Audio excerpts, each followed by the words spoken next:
But I should go see it. yeah, learned more about Watson and stuff. It was awesome. It's so cool what they're doing. So, Mhm. So I started your recording. We're live. I absolutely have to run out and I will come back to start. don't worry. Okay. Thank you so Okay. much Thank you for so your much. help. I will be back soon. Okay, thank you.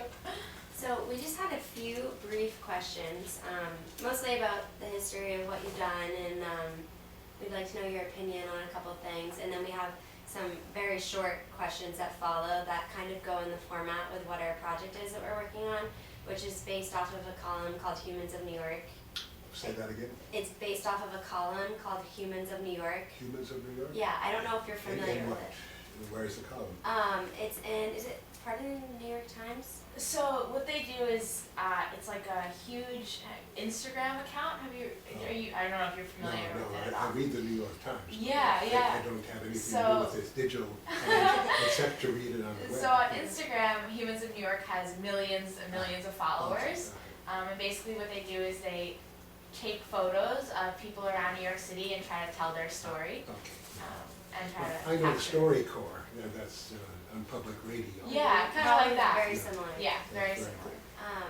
So we'll do those questions after, but first, do you want to start off with the first question that you came up with? Yeah, sure. About the BP. Yeah, absolutely. So my first question is, you've helped the U.S. develop solutions to all these different disasters, from the BP spill to Fukushima, and in these moments of crisis and uncertainty, how did you approach solving these problems that nobody really knew the answer to? Well, you do what you can, so first, somebody has the good grace to invite me in to help, and I like to help. So, for instance, let's see, I guess the BP oil spill. So Steve Chu, the Secretary of Energy, called me one day, and I was about noon. I was going to give a talk in the IBM Yorktown Heights Auditorium at 1 o'clock. So I was doing last preparation for the talk. And of course I read about the oil spill because this was April and had happened in March. But the President had just given him and the Secretary of the Interior the responsibility for making sure it didn't happen again and cleaning it up.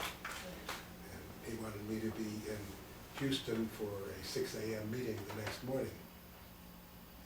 So I talked to him for half an hour to understand what the ground rules were, and he was going to be there. So it sounded interesting. So I went, and now it turned out, they didn't know this, but I had really quite a lot of experience with oil wells, because when Saddam Hussein invaded Kuwait in 1991, his military engineers had set explosives to decapitate 650 oil wells, and 500 of them burst into flames. So you have these geysers. You don't have to pump on those wells. They're pressurized geysers of flame during the day into night. And I was so incensed by that I decided I would get people together in Washington. I had an idea how we would solve this problem, but who am I to tell people how to solve their problems? So I decided I would get the experts together, and I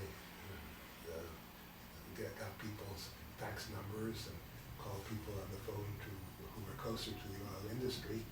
Then within half a day, I had lined up, I think, 20 participants, including the 3 oil well fire putting out companies in the United States, Boots and Coots, Red and Air, and somebody else. And so this was all going swimmingly, and they were quite nice. They sent me books and things to read, so within a couple of days I knew all there was to be done about this, to be known about it.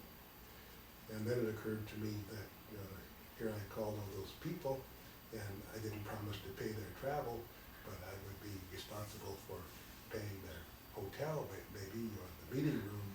So I decided I would contact my friend Henry Kendall, who was the head of the Union of Concerned Scientists.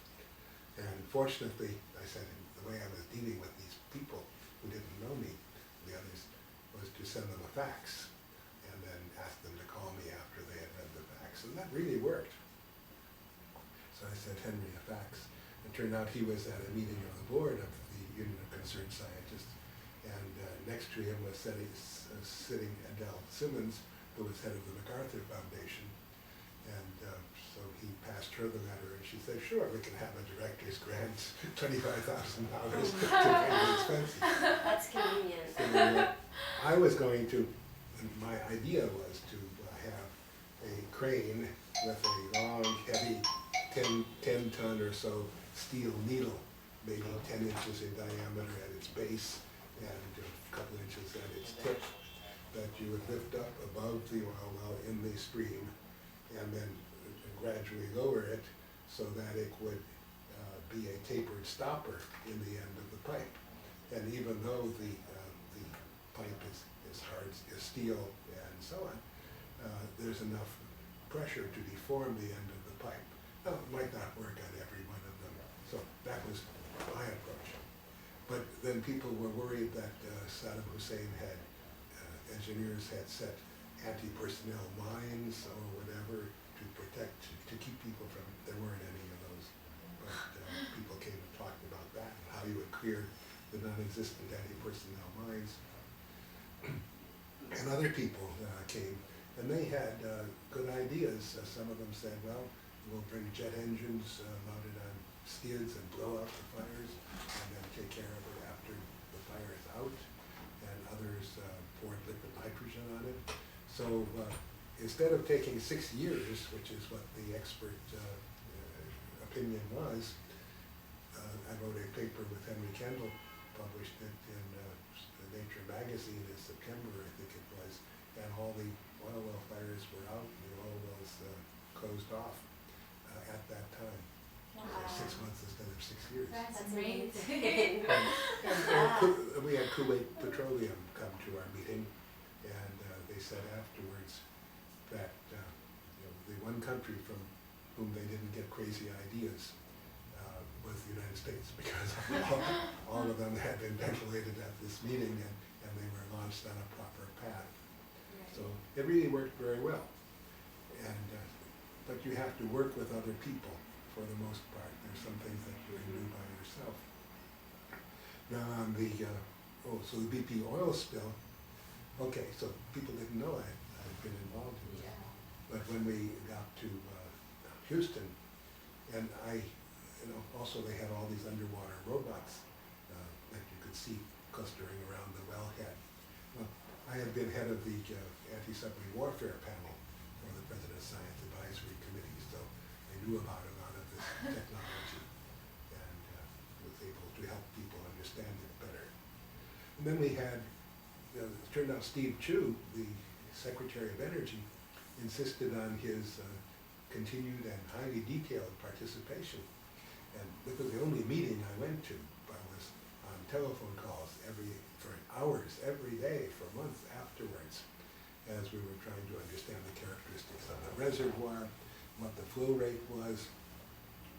I tried to get them to be more disciplined about recording the communications back and forth, because I knew that there would be enormous suits against BP for under the Clean Water Act, and so they were liable for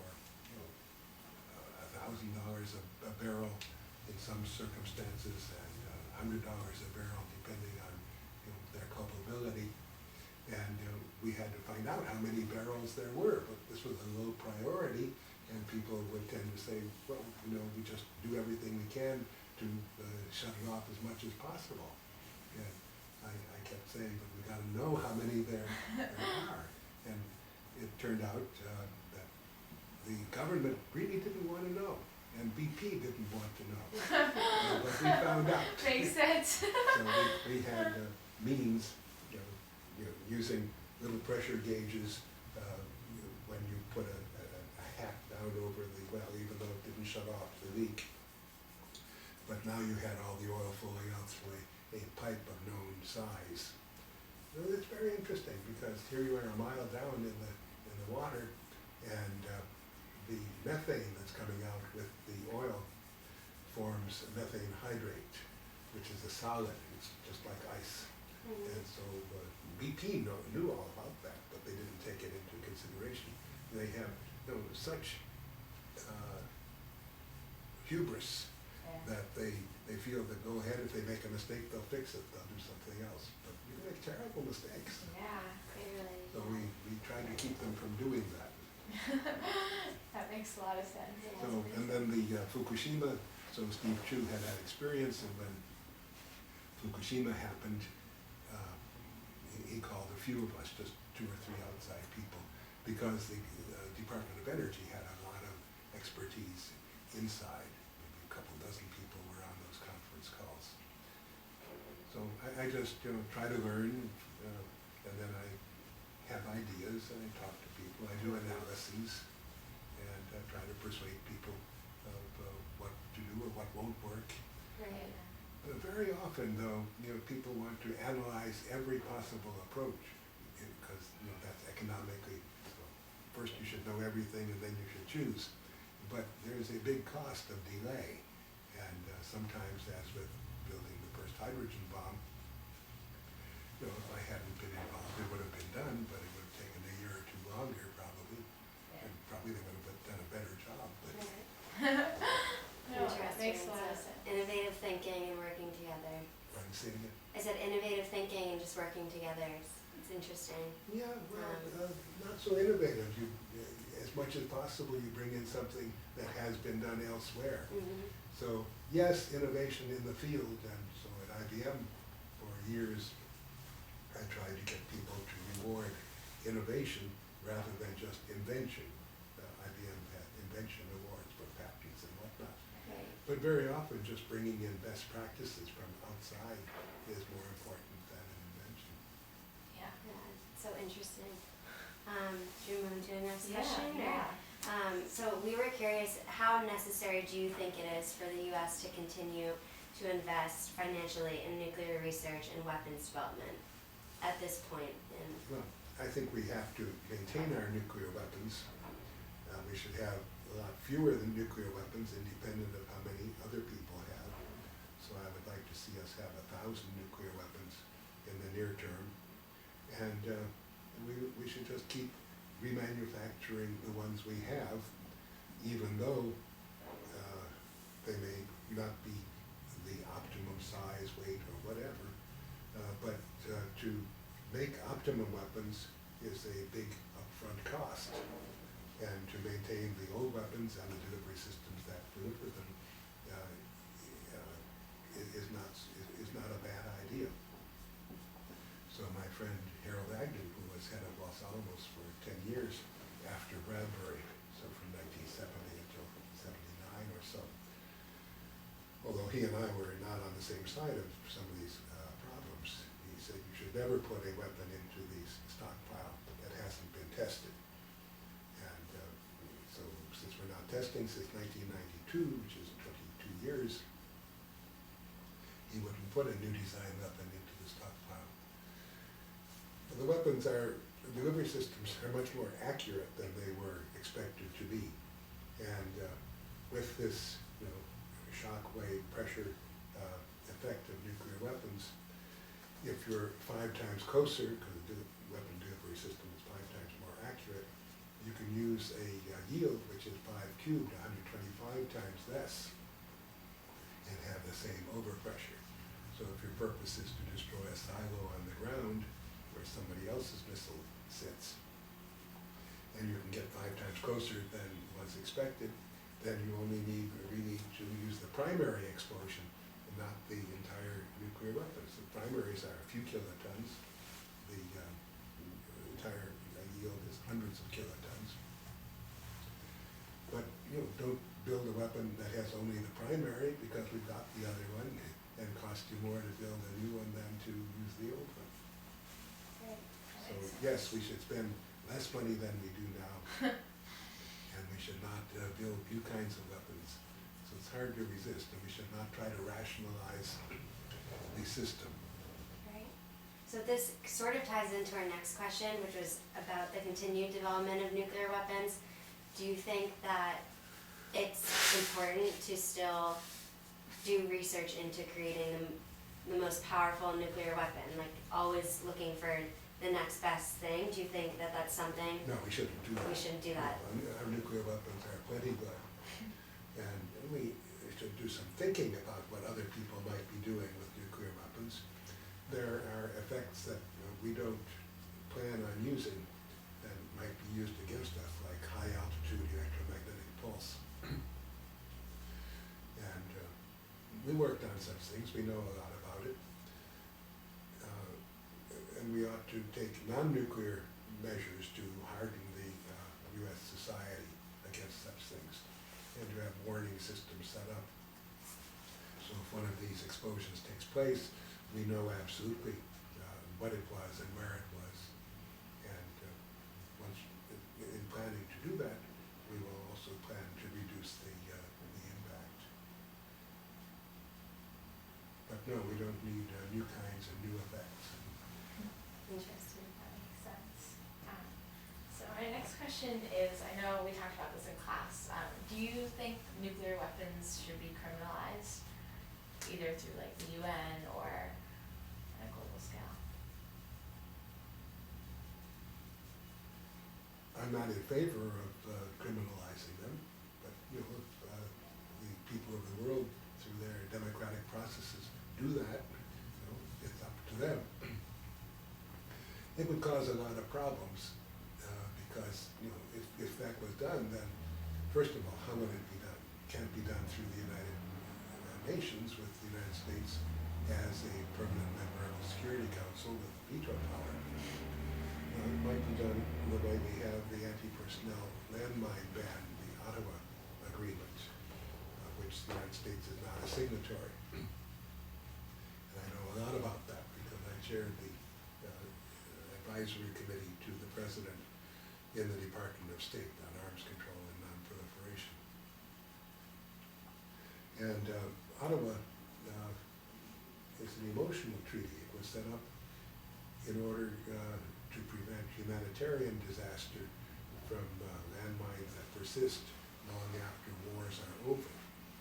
But the mines last for 40 years, 80 years or so, and they keep blowing legs off people long after the war is over, farmers, children, whatever.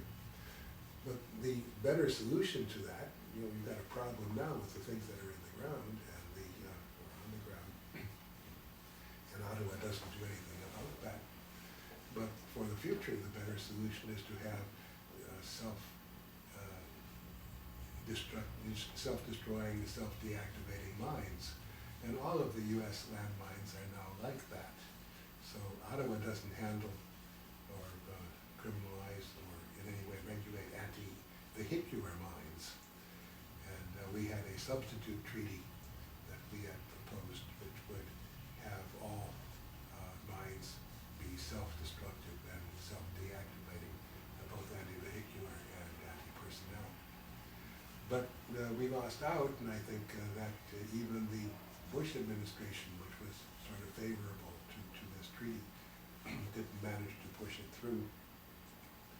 And most, quote, right-thinking people want to sign Ottawa, which I think is a mistake. I think that they ought to do what I say they should do instead. So on the nuclear weapons, so I don't see how they would be criminalized in any legal sense. Makes sense. In your opinion, what is the greatest challenge that you believe will face our generation? Democratic government. I think we are in serious, well down the road to losing a reasonable democratic government. That lobbyists, corporate interests, and so on have enough power that they change the laws so as to support their interests. And so we have legalized corruption. And part of that is the corporate speech. So I forget, something United, decision of the Supreme Court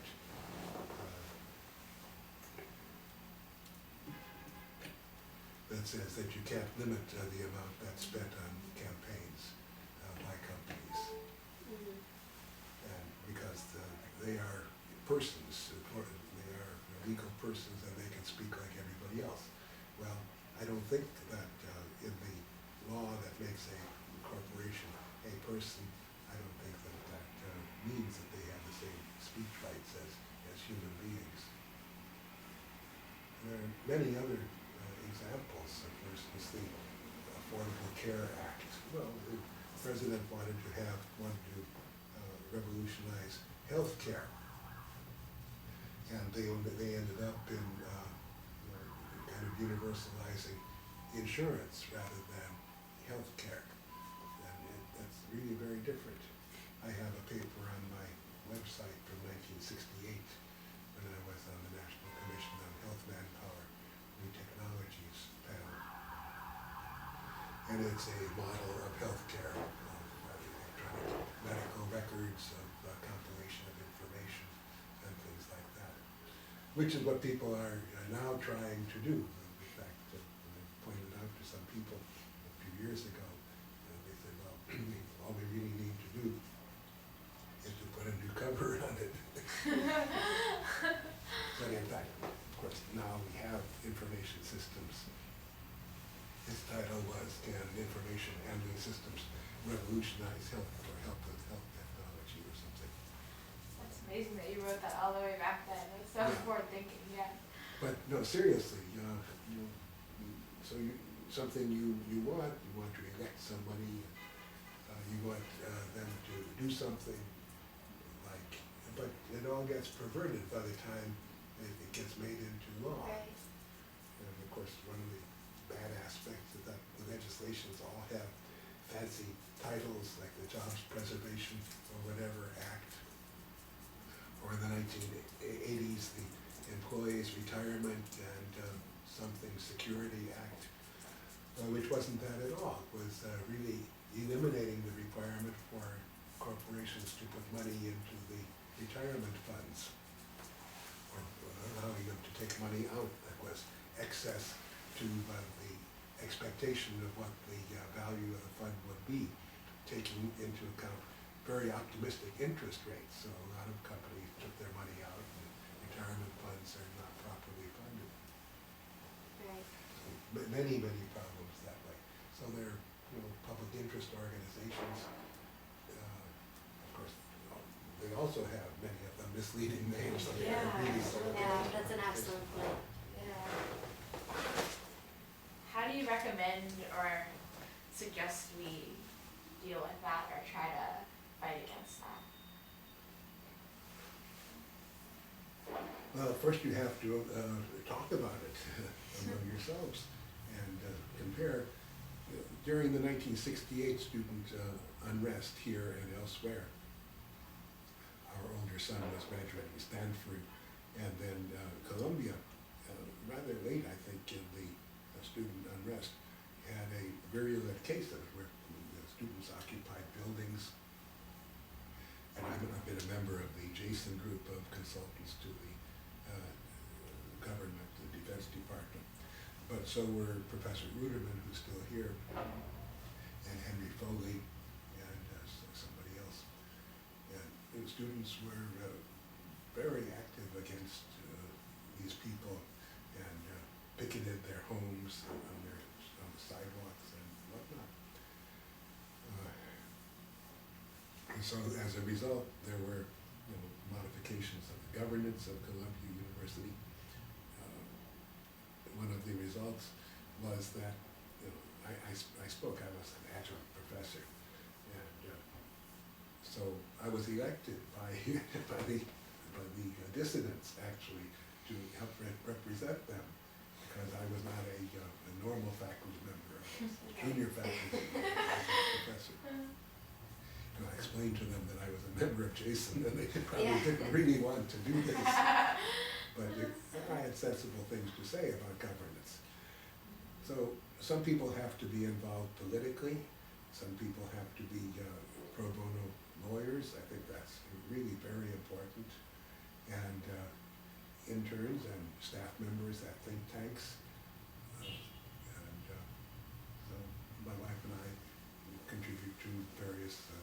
philanthropies, some of which are these public interest think tanks. Yeah. At one time, after the forming of the American Heritage, let's see, I'm sorry, I've forgotten its exact name, but it's a highly effective think tank, highly conservative think tank in Washington.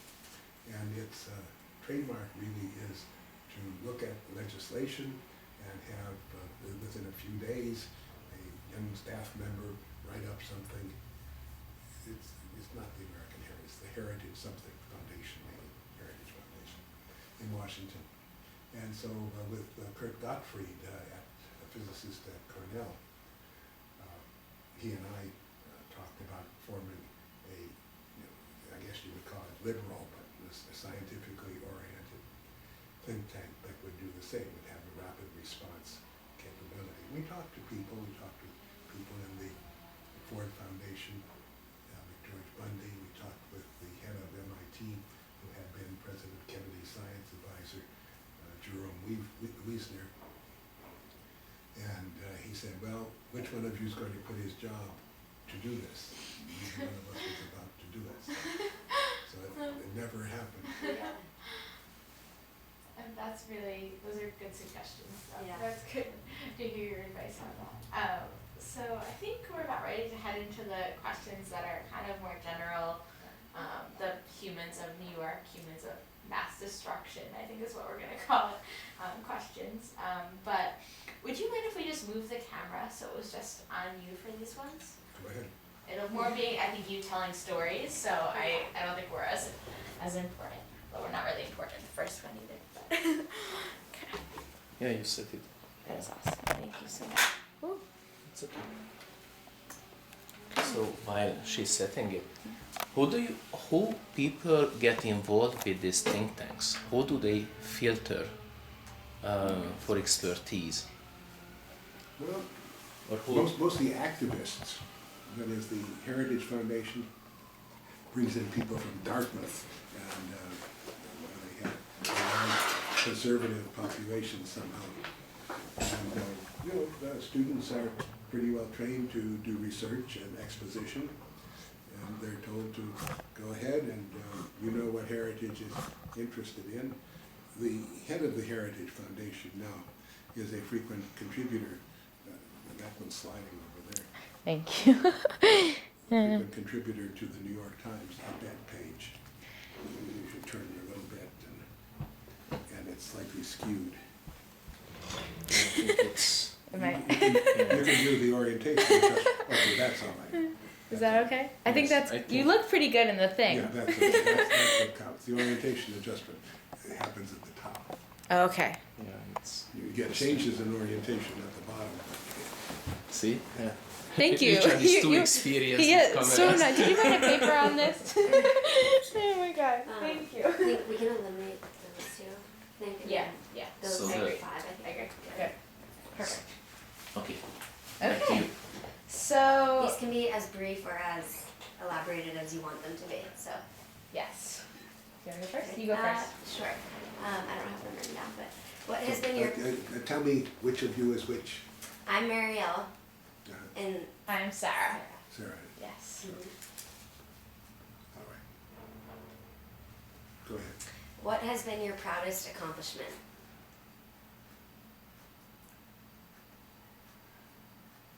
Oh, I don't know, it's, doesn't make much sense to rank them.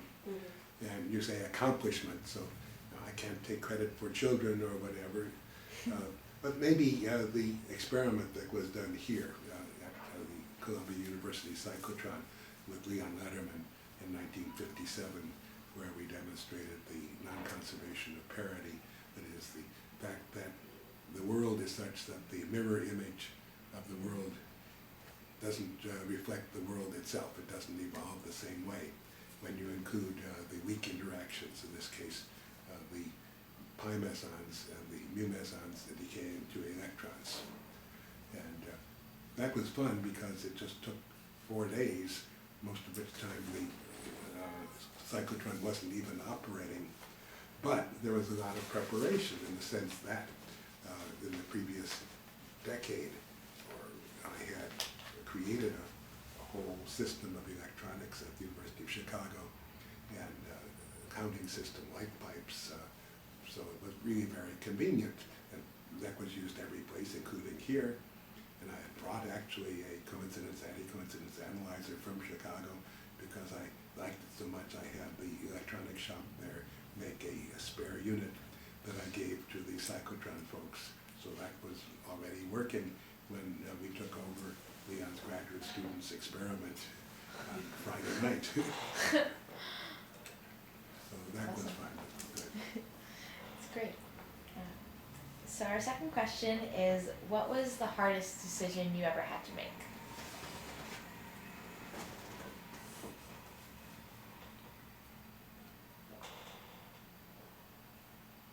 I don't have an answer for that. Okay, that's I'm okay. sure there are many. Yeah. What's the most heroic thing that you have ever done, if you can recall? Well, I don't know. I thought about that. I saw that question. And hero is overused, I think, as a word. I think heroic means that there is a potential sacrifice, and your life, your career, or whatever. And I can't think of really any where I've gone so far out on a limb that for some cause outside myself that it would be called heroic, let alone most heroic. Mm-hmm. But I will tell you a story, and it's one of the few political things I've ever done. I was a member of the President's Science Advisory Committee for 2 4-year terms, and with President Kennedy, and then with President Nixon afterwards. And the General Advisory Committee of the Atomic Energy Commission reviews various high-level awards by the government. There was the Enrico Fermi Award, and at that time they wanted to give it to Edward Teller for his work on the hydrogen bomb, which I knew all about, because this was 1963, work had been done in 1951, 52, 54. And but Teller, was not in good repute with the scientists of the United States, because he testified in the hearing in the matter of J. Robert Oppenheimer. He didn't say that Oppenheimer was disloyal. He said that he would prefer that the security of the United States be in the hands of somebody he understood better than he understood Oppenheimer. And people felt, I think rightly so, that that testimony led to the denial of Oppenheimer's clearance and to the destruction of Oppenheimer as a human being. So they weren't about to approve giving him the Fermi Award. And I intervened, I understood that. And I said, look, you want to give Oppenheimer the Fermi Award, don't you, for his work in running Los Alamos during the war, which was really more important for U.S. security than the hydrogen bomb. But it'll never happen unless you give Teller the Fermi Award this year. And so it was agreed, and it happened exactly like that. And I was at the ceremony where I think Kennedy had been assassinated by that time. Johnson, actually at the National Academy of Sciences, gave Oppenheimer the Fermi Award. Wonderful. Yeah, it's very heroic. To me as well. It's very cool. That's a good answer. So our next question is, do you remember the happiest moment of your life? No. That's okay. Yeah, question. And then this is our last one. What is the most interesting or memorable interaction that you've had with any U.S. president? Okay, memorable. Yes. I guess there were two. And one was with President Kennedy, because in early July 1962, the United States had some nuclear weapon tests in the Pacific, as we did frequently. And in this case, there were a couple of thermonuclear weapons launched on rockets and intentionally detonated in space above the atmosphere. So this was, I think, 1.4 megatons, 1,400 kilotons. It was called Starfish, or Starfish Prime, was just its code name, at an altitude of 400 kilometers. And I hadn't been involved in the planning for these either at Los Alamos. I wasn't involved much at Los Alamos anymore in the 1960s, or in Washington. But after the detonation, it turned out that unexpected things were happening. Satellites were dying, and things had not gone according to plan. So the President's science advisor asked me to come in and to spend a couple of weeks in Washington to try to fix things, to understand what had happened, and to see what we could do about it. What had happened, I learned, I didn't know much details about this at the time, that the Earth's magnetic field is a form of a dipole, more or less, and the magnetic North Pole is in northeastern Canada, and there's a South Pole half a world away. And the lines of force come out from that, as you know, like from a bar magnet, and that's how people have used the compass forever. But in space, above the atmosphere, if you have an energetic electron from beta decay or radioactive decay, or for other reasons, or you have protons from the sun, they come in and they bounce off the magnetic field. Some of them get trapped one way or another, and so you have the radiation belts, the so-called Van Allen belts, that were discovered in 1957 or 58 when people first sent satellites into space. And these are really important. There are various shells of the Van Allen belts. And when the nuclear explosion took place, so you have a ton of material, and it gets very hot, and soft X-rays come out, and they take most of the energy away, but maybe 5% is left in the form of plasma, that is heavy ions and electrons in this neutral expanding cloud. And this cloud expands, but it's highly conducting, and so the magnetic field is pushed out of its way, and so you have magnetic field, which locally is just parallel lines, and now this expanding cloud and it pushes them out of the way. So it's like a snake that has swallowed a rabbit. You can see this bulge. And what stops the expansion is that eventually the magnetic field lines, the pressure of the magnetic field lines compensates the reducing pressure, because the energy is spread over bigger volumes as this bubble expands, and so you get a certain size bubble. But the electrons can still go, the material plasma can still go along the magnetic field. It can't go across the magnetic field. And so it gets squirted to lower magnetic field regions, which means higher altitude. So at 400 kilometers, people had figured that the lifetime of this plasma would be very low, and so on. But the squirting of the plasma, some of which is highly radioactive, up to 1,000 kilometers or so, means that electrons are born at very high altitude, way above the atmosphere.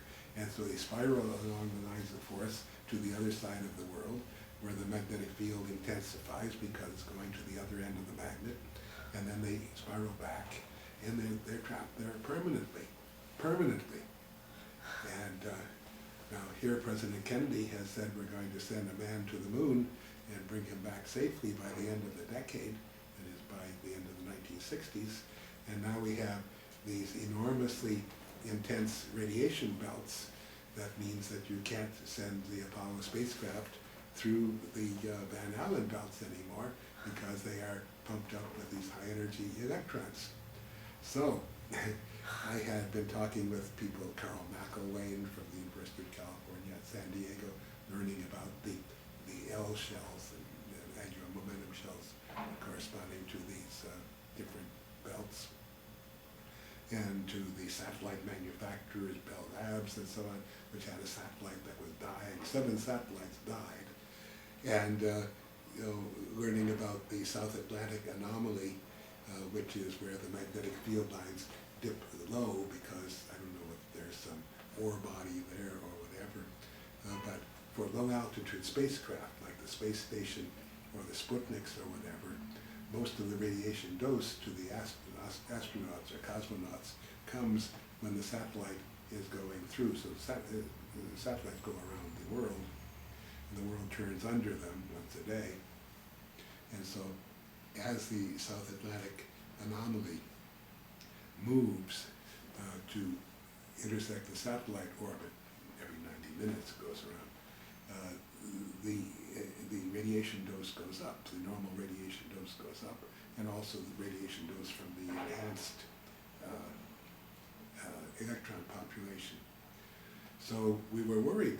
There were 3 cosmonauts in space in one of the Soviet satellites, and here they would be getting a potentially lethal dose of radiation. So we had to tell the president, he had to tell the State Department, and they could bring the cosmonauts down early, or they could read their radiation meters that they have on the spacecraft. So we let them know. I wasn't involved in letting them know, but somebody let them know. And on the reviewing stand, after they recovered the astronauts, they read their radiation meters to assure people that they had not gotten too much radiation. So I was with President Kennedy and the head of the Atomic Energy Commission, who was Glenn Seaborg, the discoverer of plutonium, and Carl Kazin, who was the Deputy National Security Advisor when George Bundy was the National Security Advisor. And Carl Kazin was interviewed, an audio interview a couple of years ago, and he said he'll never forget when I told President Kennedy he wanted to know how long these would last. And I say, well, in order of magnitude, 10 years, but we'll know more. And Kennedy had never heard order of magnitude. And I said, well, that means, depending on how you mean it, either within a factor 3 on each side or a factor 10 on each side. So he said it a couple of times, order of magnitude. And then he said to Glenn Seaborg, does that mean when you tell me something, I should believe it to a factor 10, to an order of magnitude? That's excellent. That is perfect. Yeah. It's an excellent answer. And another president, there are several more presidents, but, well, with George W. Bush, who gave me the 2002 National Medal of Science a year late. Wasn't his fault. A lot of people were surprised that he gave it to me, because a lot of people don't like me or my positions. But anyhow, after the ceremony for the award of the National Medal of Science and National Medals of Technology and whatnot, there was a photo opportunity with the president. So this was the second political thing I've done in my life. I arranged to stand next to the president. And while we were getting ready for the photograph, people always ask you, if you had 30 seconds with the president, what would you say? So I said, Mr. President, I know of your interest in science and technology, and we're losing a lot of talent by having all of these wonderful foreign students, graduate students, come and become educated in science and technology, and then they can't stay because they're not citizens. And what we really need is provisions so that if you get a graduate degree in this country, then you can stay and work. And he said yes, he agreed. But he didn't do anything about it. Yeah. big moment. But it's, you know, become a common thing, and, you know, there's a big push in high-tech industry at least, you know, to staple a green card, they say, to Right. the degree. Yeah. That's a really good I idea. think it's, yeah, it's Yeah. a great idea. Because I know people that have been affected by that and had to, friends from Canada who have had to go back or had a really hard time finding jobs because of that issue. But that's And at pretty the much same all- time, you know, they have somebody, some rich person got it put into the law that if you contribute $300,000, some trivial amount relatively, or $500,000 to a job-producing activity in the United States, you can become a citizen. Really? Yeah. Oh my gosh, I didn't even know that. So you can buy it, basically. Wow. Oh. I didn't know that either. So, can I have one more question about science? Yes. Yes, It's- yes, yes, yes, please. So I'm always curious about the future. Yeah. So what would be the greatest science you would want to see in the next 10, 20, 30 years? What will be the most exciting scientific breakthrough you wanna see? Oh, I'm not very good at that. But, you know, practically, I think there are things that one can hope for in medicine that would take care of many of the diseases, even degenerative diseases. Mm.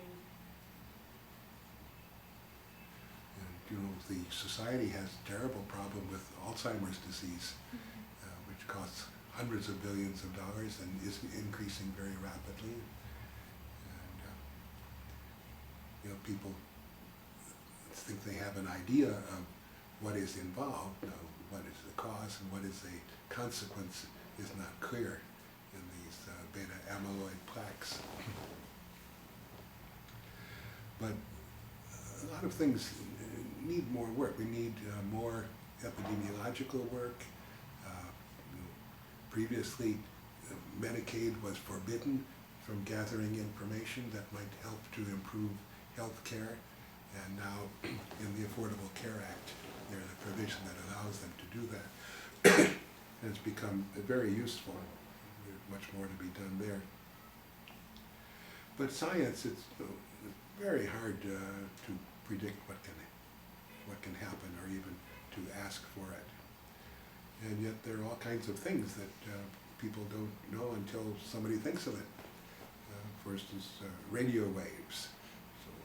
Who could imagine that there are all these radio waves passing through you during TV programs and radio programs and whatnot. Even Mr. Hertz, when he discovered such things, had no idea of these consequences. And Yeah, I guess we still don't.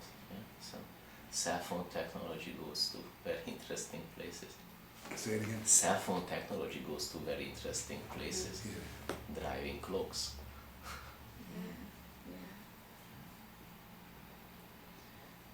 Do you have any more questions? No, that was No? it. Okay. Well, I've often, you know, people say I was involved, let's start over again.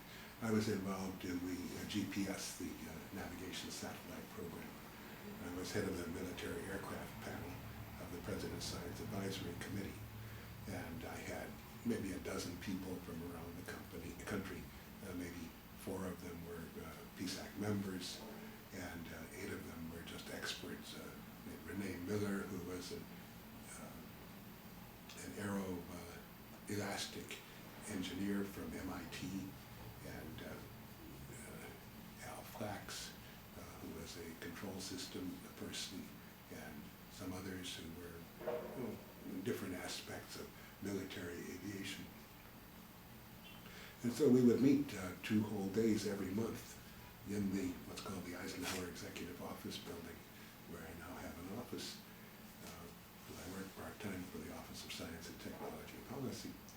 And we would sit there for 8 hours, and the contractors would come in, and the Defense Department, and the Armed Services would tell us what they were doing and what they needed and whatnot. And ranging from, you know, buying 1,000 new aircraft of this kind, or so there are many, many interesting things that happened as a result. But why do you have an aircraft? Well, you have an aircraft because people like to fly. And you tell them that's not a good enough reason for you to have an aircraft. Why should the people of this country buy you this particular aircraft that you want to buy? And they say, well, it'll bomb better. Well, you carry more bombs, carry them faster. What good is faster? How do you decide where to drop the bombs? And so on. So eventually, there are military think tanks, the RAND Corporation and whatnot. But they tend to be under the thumb of the military, so they did an interesting study on target acquisition by pilots as a function of speed. So in a jet aircraft, people looking for targets on the ground to bomb on a bombing range, what can they do at jet speed at 500 miles an hour compared with propeller-driven aircraft speed of 200 miles an hour? And you can't do anything in finding and bombing a target on the ground at those speeds.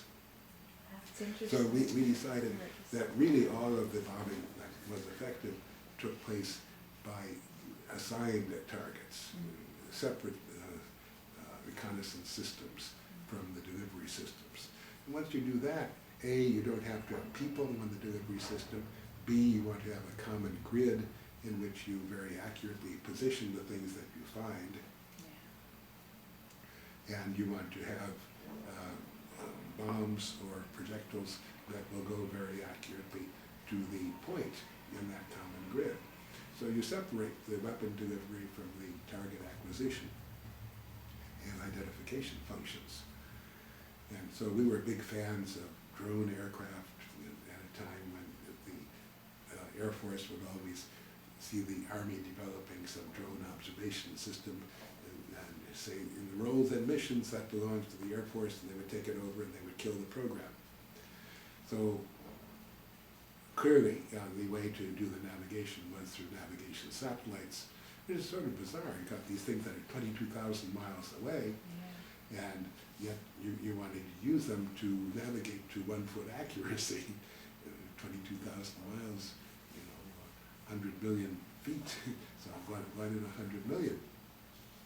But that's because the velocity of light is constant in every direction and so on, isn't even affected very much by the atmosphere. So we pushed very hard in the 1960s for navigation satellites and user equipment and whatnot.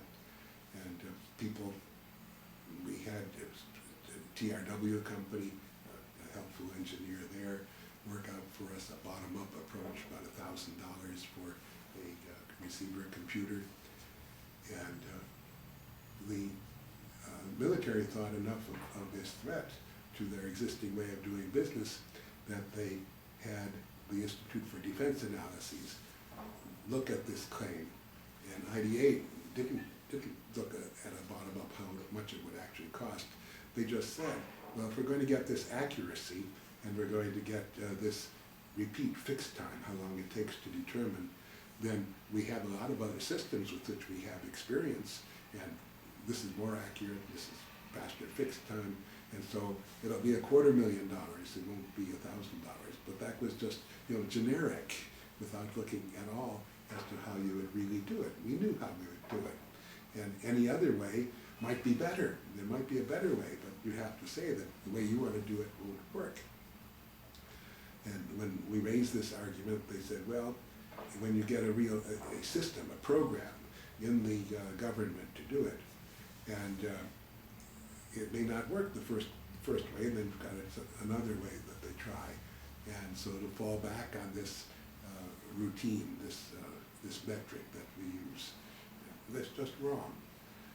And when people say, well, we couldn't have this accuracy of the satellites without the hydrogen maser or some other trapped rubidium atoms or whatever, that's also not true, because there's a general result that if something is keeping you from doing something, that's too much, you're too sensitive to vibration, or you don't have the time sufficiently accurately, then you should use that system for measuring what it is that you don't know enough about.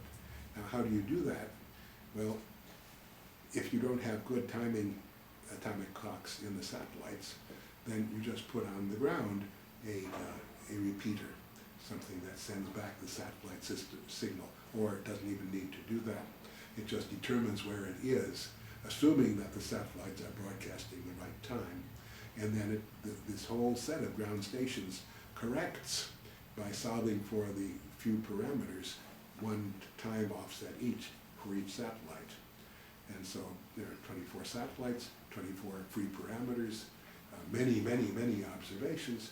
So in a few minutes, whatever the accuracy of the clock, if you can measure the timing to a fraction of a nanosecond, then you have the correction for the times, and you can broadcast that on a subchannel of the satellite, which they do.